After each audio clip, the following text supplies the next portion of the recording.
Okay, question if I may. I believe you have Sephardic ancestry too. So are you in or have you been in contact with Ladino too?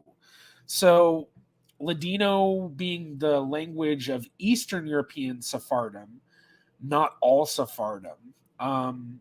So yeah, linguist here. So I'm always curious about languages.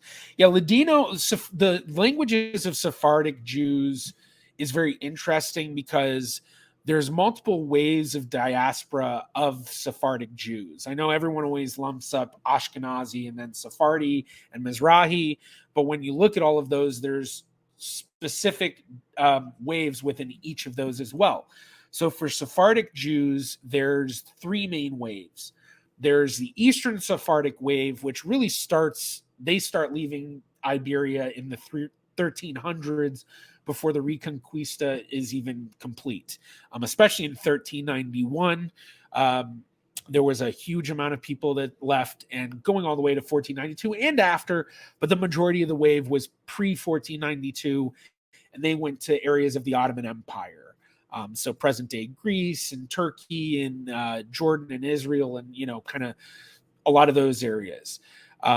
Then you also had, after that, around 1492, 1493, or not 1493, more 1491, 1492, with the fall of Granada, you have the North African wave, where they're basically, these are all the Jews within the, you have 4 months to leave or convert or die if you don't do either of those in 4 months.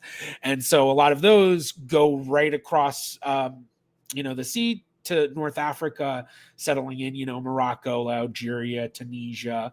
And then the third wave, the Western Sephardic wave, they're the ones that leave Spain to Portugal because Portugal didn't have an Inquisition yet. And then later, Portugal did enact an Inquisition because they wanted to marry between their crowns. And when Portugal enacted their Inquisition, this was actually much harsher than the Spanish one because there wasn't really even an option to leave. So a lot of those Jews were forcibly converted and then had to secretly escape, in a sense, over the following centuries, and they end up in a lot of areas in Western Europe, and they're known as the Western Sephardic diaspora.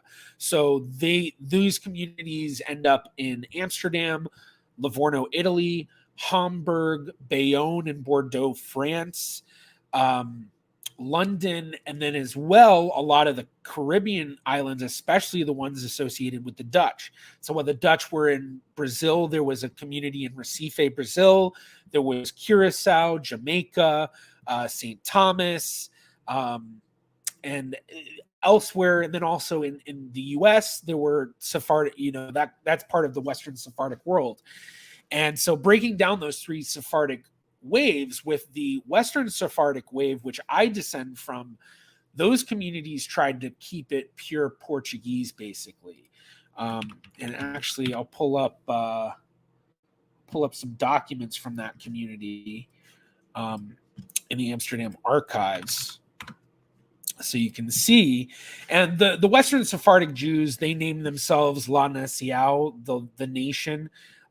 Specifically the nation of Portuguese Jews, or the nation of Hebrew Jews, or they go by various names. I'm not going to try to reach those books over there, but they have some various books. Of course, I'm not sharing my screen. That would kind of help, wouldn't it, people? There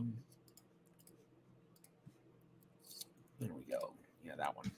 Okay, so this is the Amsterdam archive. And these are the records of the Portuguese Jewish community of Amsterdam. So Portuguese Israelite Clement. And then just we'll pull up some stuff that I always love to pull up. So these books here, these are the Escamot books. This book right here, for anyone who's familiar with Baruch Spinoza, the harem for Baruch Spinoza is in this book. This is a decision book of the community of the Portuguese Jewish community of Amsterdam. And it is written in Portuguese. So the Ladino and Judeo-Spanish and a lot of those languages that you're asking about relate to the Eastern Sephardic Jews. And this is where I think for a lot of linguists it gets really interesting, because You know, a lot of people kind of think, oh, this was, you know, all Sephardic Jews, but no, it was a very specific set.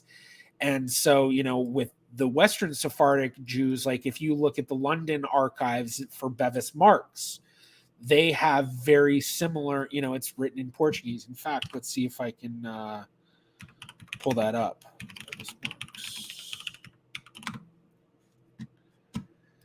Because there is a site named after Anacial Hebraica, exploring the Portuguese Hebrew nation.